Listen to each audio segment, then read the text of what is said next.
Bonjour à tous. Nous entrons dans une nouvelle ère. C'est par ces mots glaçants dans son allocution ce 5 mars que Macron a montré clairement qu'il choisissait la guerre.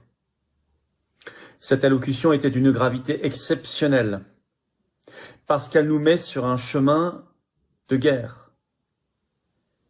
Et chacun doit mesurer ce qui a été dit ce soir et les décisions qui seront prises dans les jours qui viennent. Alors je me devais de faire cette vidéo exceptionnelle. Discours à la nation, discours majeur, le président Macron hier, donc il voulait s'adresser aux Français. Disons que quand on écoute le contenu de son discours, on n'est pas dans l'espoir de paix là, qui serait à portée de main dont parle quotidiennement M. Trump, là. Et où, à l'occasion, les Français, les Anglais et d'autres parlent de paix, mais je crois qu'à court terme, on retient surtout l'idée de la guerre. 64% des Français, dans un sondage qui a été publié hier, sont inquiets de ce que la guerre se déroule en territoire français. Je le répète, là, on pense ici, là où je suis présentement, les Français autour de moi sont majoritairement convaincus qu'il pourrait y avoir une extension de la guerre. Que la guerre en Ukraine va se transformer en guerre sur le territoire de l'Europe. Exactement.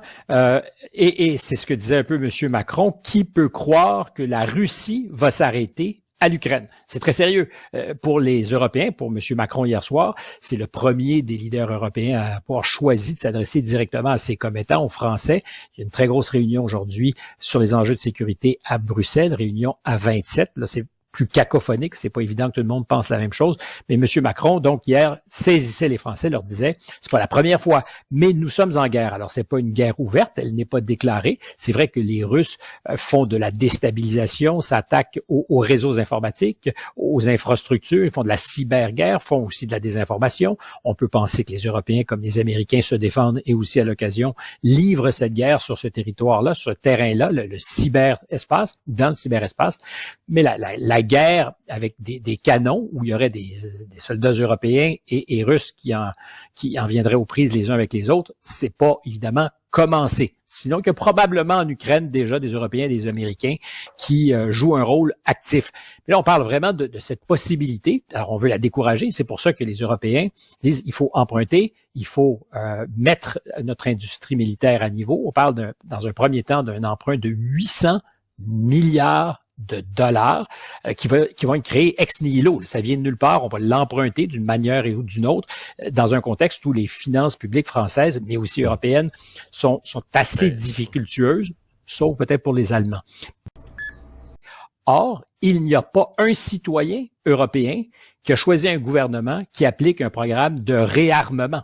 Ça aurait pu être fait au cours des dernières années. Ouais. C'est une menace qu'on voyait venir. Et là, du jour au lendemain, il y a 2 semaines, on parlait pas de ça. Du jour au lendemain, il y a une variable, les États-Unis qui apparemment pourraient prendre leur distance avec l'Europe. Mais du jour au lendemain, on est dans une situation où, toute affaire cessante, on se réarme. On parle maintenant d'investir 3,5, 5% des PIB de ces pays-là dans l'industrie de l'armement. Et je repensais, moi, ce matin, en me réveillant, à une déclaration de Paul Valéry qui décrivait ce que c'est que la guerre. Puis je te la rappelle parce qu'elle est intéressante. C'est un massacre de gens qui ne se connaissent pas au profit de gens qui se connaissent mais se massacrent pas.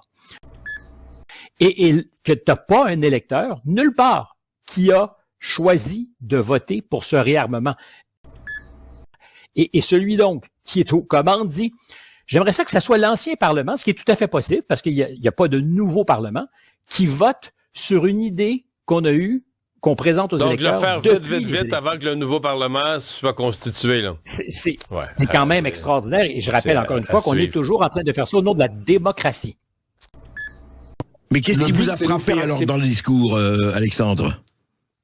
Vous disiez. Ce qui m'a le plus choqué, c'est rappelez-vous vers la fin, ça m'a vraiment choqué, j'ai tout de suite compris. C'est ce que j'appelle le syndrome Georgescu ou le syndrome roumain.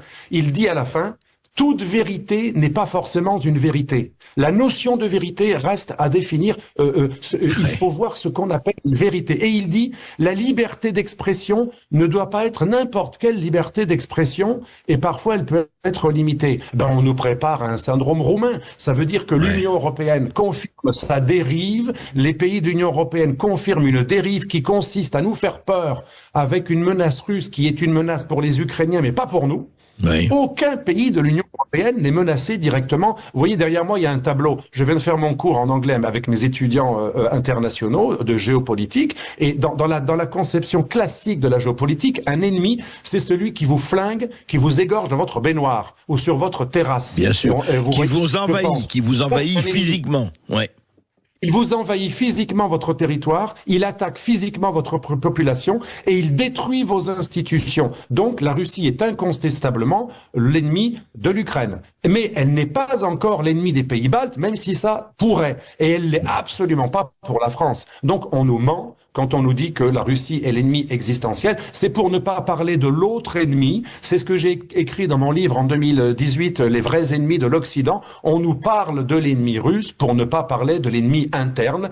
Et je regrette de le dire, mais Monsieur Vance a tout à fait raison lorsqu'il a dit aux Européens, la menace existentielle qui peut vous faire disparaître, ce n'est ni la Chine et sa concurrence, ça c'est un problème économique, ni la Russie, sauf pour l'Ukraine, parce que là il parlait à l'Union européenne, bien sûr.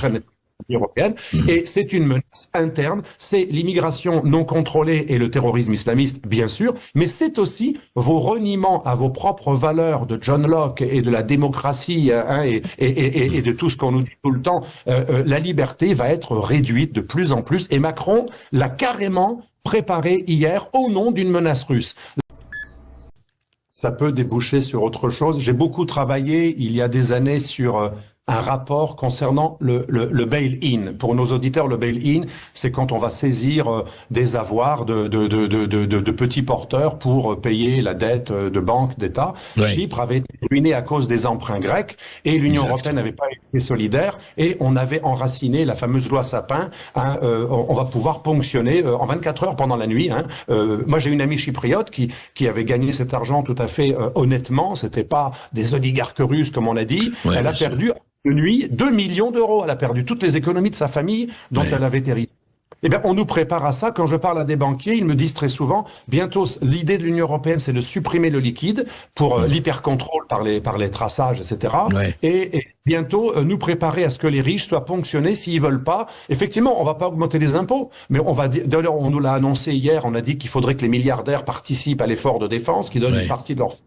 Vous verrez, dans un temps pas si lointain, on nous préparera des ponctions. Dans la nuit, on se réveillera, on a tout ce qui sera au-dessus de 100 000 euros, parce que c'est la loi, au-dessus de 100 000 euros, si c'est pas un compte société, si c'est pas des titres, mais un compte courant, on pourra vous prendre ce qui dépasse 100 000 euros. Alors, il y a beaucoup de gens parmi nos auditeurs qui vont me dire, tant pis pour eux, moi, j'ai même pas 20 000 euros, je les comprends. Mais pour celui qui a mérité beaucoup bien sûr, et qui a travaillé toute sa vie et qui a fait tout ce qu'il y avait à faire, bien sûr, et ils sont nombreux.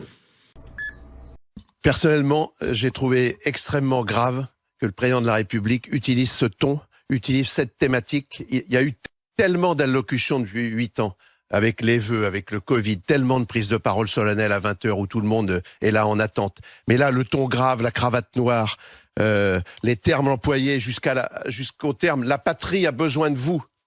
On était en 1914, là. Non, c'est déplorable. Le président, malheureusement, tout simplement, il faut dire la vérité quand on est aux grandes gueules, il n'était pas crédible. Il n'était pas crédible pour 3 raisons principales. Il a commencé sa présidence par couper dans le budget militaire, ce qui a amené mon frère Pierre, qui était aimé des militaires, un type extrêmement sérieux.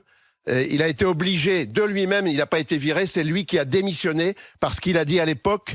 Je ne pourrai plus regarder mes gars dans les yeux avec un budget amputé. On ne peut plus accomplir nos missions. Donc le président a commencé son mandat comme cela. En second lieu, Le président, au moment du Covid, avait commencé ses allocutions aussi en disant, en répétant, nous sommes en guerre. À partir du moment où il a dit ça pour le Covid, il est plus crédible pour parler de guerre, parce que la guerre, c'est autre chose que le Covid, malheureusement, même s'il y a eu des morts, même si c'était un grand mal. Et puis enfin, le président qui termine son allocution en prestidigitateur en disant, on va doubler l'armée, mais ne vous inquiétez pas, on n'augmentera pas les impôts. C'est du show business. On accuse Trump d'être un acteur, mais là, c'était pire que Trump. Emmanuel Macron nous a expliqué hier que la Russie était une menace grave et, moi, c'est comme ça que je l'ai entendu, une menace imminente. Une menace imminente. Si c'est une menace imminente, alors on peut tout de suite remballer, parce que je crois que pour les investissements qui vont être nécessaires au réarmement dont nous a parlé Monsieur Macron hier, il va nous falloir des années. Donc si la menace est imminente, bon, on est déjà cramé, on est cuit, d'accord. Donc déjà. Je ne disconviens pas que Vladimir Poutine soit une menace pour le monde. J'aimerais seulement entendre les mêmes mots, le même consensus, la même volonté quand il s'agit d'évoquer l'islam radical. Et je pensais hier soir aux propos de François Fillon que j'ai lu dans l'hebdomadaire Valeurs Actuelles. La Russie, qui après 3 ans de guerre piétine en Ukraine, est une menace infiniment moindre que celle de l'islam radical, cette idéologie pernicieuse qui prospère désormais sur une grande partie de notre territoire. Hier, Donald Trump disait que Poutine est prêt pour la paix, quand Emmanuel Macron affirmait qu'il était prêt pour la guerre. C'est cela que nous essaierons d'éclaircir ce matin. Quelle réalité, quelle intention, quelle stratégie, quelle vérité peut-être, derrière les mots du président de la République hier soir. Mes amis, bien bonjour. On avance encore d'un pas vers la 3e guerre mondiale, qui ne sera pas vraiment mondiale ce coup-ci. Ça sera une 3e guerre, on va dire européenne, parce que voilà, c'est la tradition de l'Europe d'avoir des guerres sanglantes chaque siècle. Mais cette fois-ci, je pense que le monde a très bien compris. Il y a une Europe qui est très belliciste. Elle est belliciste envers la Russie, envers la Chine, envers les États-Unis, envers les BRICS, pratiquement envers tout le monde. Même nous, en Algérie, aujourd'hui, on commence à faire les frais de l'agressivité, j'ai pas envie de dire la France, de la Macronie, en fait. C'est un pays qui cherche, on va dire, les emmerdes avec tout le monde, avec la planète entière. Comme l'a illustré assez amplement le discours de Macron ce soir. C'est un Macron qui répète ad nauseam ce qu'il répète depuis des années, la même chose. Et on peut pas lui accorder le bénéfice de la bonne foi. Pourquoi? Parce que depuis le premier jour, cette guerre, elle était complètement évitable. Il fallait tout simplement ne pas vouloir pousser l'OTAN jusqu'aux frontières de la Russie. C'est une ligne rouge. Ils savaient automatiquement qu'en allant là, ils allaient déclencher une guerre. Ils n'avaient strictement aucune raison d'y aller, mais ils ont voulu y aller. Résultat net, on se retrouve avec une guerre qu'ils ont escaladée. Ça signifie que Macron, s'il avait été de bonne foi, il aurait dit « Oui, nous avons tenté des pourparlers de paix, nous avons appelé au désarmement, nous avons cherché des compromis avec la partie adverse, avec la Russie, mais finalement, il n'y en a pas. » On aurait pu comprendre, mais non. Dès le départ, dès le premier jour, il n'y a jamais eu de table ronde, il n'y a jamais eu de négociation, il n'y a jamais eu d'appel au désarmement. Au contraire, dès le départ, ils ont suivi la recette classique pour envenimer la situation. Déjà, l'Ukraine ne fait pas partie de l'Union européenne, ne fait pas partie de l'OTAN. C'est juste un pays qu'ils ont poussé. Vous savez, pour eux, slave contre slave. De toute façon, c'est du chrétien qui tue du chrétien. Franchement, c'est une pierre deux coups quelque part. Ils ont trouvé un Zelensky qui avait été placé par les États-Unis, donc il est à leur contrôle. Donc à partir de là, c'est en train de s'accélérer. Alors, la guerre n'est pas faite pour être gagnée. C'est pas une guerre qui peut être gagnée. Tout simplement, nous sommes des pays, nous sommes en guerre contre qui? Nous sommes en guerre contre nos propres élites. En fait, c'est pas nous qui leur avons déclaré la guerre. C'est eux, c'est ces élites-là qui nous ont déclaré la guerre. Ils sont en train de détruire le pays. C'est pour ça que je vous ai dit, moi, au Royaume-Uni, je pars. Il me reste quelques semaines, le temps de finaliser un certain nombre de documents, tout ça. Je prends mes affaires, je pars. Et peut-être je reviendrai un jour visiter, peut-être jamais. Mais j'ai réalisé clairement que des élites aujourd'hui veulent la destruction de leur pays. Pourquoi? Moi, je suis pas dans leur tête. Mais ils veulent détruire leur pays. Donc, La guerre, ils ne la font pas pour la gagner, ils la font pour la perdre. Pourquoi? Parce que dans le cadre de la destruction qui est en train de s'étaler depuis des décennies, s'il y a une guerre, ça accélérera les choses, tout simplement. Aujourd'hui, ce n'est plus le cas. Aujourd'hui, l'Europe détruite, c'est une Europe qui sera terminée pour des générations. Il va falloir, je sais pas quoi encore dans le futur pour que cette Europe se relève. Ça sera réellement entièrement, ça sera terminé. Et c'est ce qu'ils veulent. Pourquoi? Très dur à dire, il y a probablement du spirituel, il y a de l'argent, il y a des histoires d'argent, il y a beaucoup de choses. C'est très difficile à donner une raison qui fait que, voilà. Mais en tout cas, donc, qui anime cette guerre? Les États-Unis disent, nous on n'en veut plus. Cette guerre, franchement, ça nous intéresse pas. Qui est en train de l'animer? L'Europe. Plus précisément, qui en Europe? Mélanie a dit, moi ça m'intéresse pas vos histoires. Moi je vais m'éloigner. Les pays de l'Est, certains, bon, disent, bon, reste loin. On retrouve la France, le Royaume-Uni, vraiment en avant, un petit peu l'Allemagne derrière, un petit peu mitigé, mais voilà, mais réellement le grand axe, c'est la France et le Royaume-Uni. Vous voyez, entre nous, il n'y a pas de quoi faire une troisième guerre mondiale avec ça, mais il y a de quoi faire une guerre où ces pays peuvent morfler vraiment, vraiment en profondeur. Donc voilà. Le fait est que aujourd'hui, on a besoin d'une guerre pour pouvoir justement galvaniser la population qui sont en train de crever dans le caniveau, mais qui comprennent que bon, voilà, c'est pour la bonne cause, c'est pour ton pays, tout ça. Et puis, c'est juste la folie, c'est juste une folie, c'est une forme de folie, mais je vois ce qu'ils ont fait en 1939, je vois ce qu'ils ont fait en 1914, je comprends, je n'étais pas là-bas, mais aujourd'hui je vois un petit peu la mentalité, je vois comment ils ont escaladé les choses, je vois comment ils ont tout fait pour que les guerres se déclenchent. J'étais pas vivant à l'époque, bien entendu, n'est-ce pas?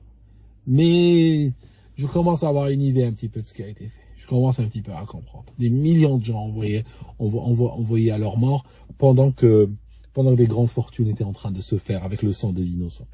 En tout cas, merci mes amis d'avoir regardé cette vidéo jusqu'ici. Franchement, je vous ai dit, je vais partir dans quelques semaines. Je commence à avoir des doutes. Je me demande si je devrais pas partir, pas dans quelques semaines, si je devrais pas partir là maintenant, quoi. Je pense que à la vitesse à laquelle c'est en train d'aller, je commence à avoir des doutes. Hein. Sincèrement, je commence à avoir des doutes. Je me demande s'il faut pas foutre le camp plus vite que ça. En tout cas, je vous tiens au courant. Merci d'avoir écouté cette vidéo et on se voit dans une prochaine.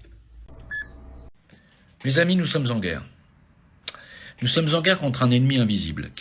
Le mal, contre le mal absolu, le mensonge, qui ne veut pas la paix, qui veut la guerre, qui veut que nous crevions, et qui vient d'arrêter le futur président roumain, qui a été mis au fer et au pain sec, n'est-ce pas? Et si jamais il continue à l'ouvrir, il va prendre 20 ans de prison.